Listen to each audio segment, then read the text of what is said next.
Asiakaspolun kuvaamisen tarkoituksena on hahmottaa asiakkaan maailmaa ja eri asioita ja kohtaamispisteitä, mitä siinä asiakkaan polulla on. Tämä kannattaa yleensä kuvata vähän pidemmältä matkalta kuin mitä se oma konsepti kattaa. Esimerkiksi vähän ennen oman konseptin alkua ja sitten vähän vielä sen jälkeen.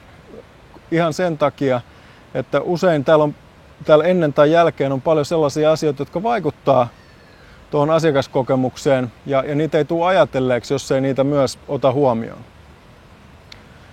Tässä esimerkissä on kuvattu talonrakentajan polku. Tämä on yksi esimerkki ja alkaa ihan sieltä, että asiakkaat tekee päätöksen rakentamisesta ja loppuu siihen, kun he on sitten jo vähän aikaa asunut siellä uudessa kodissaan.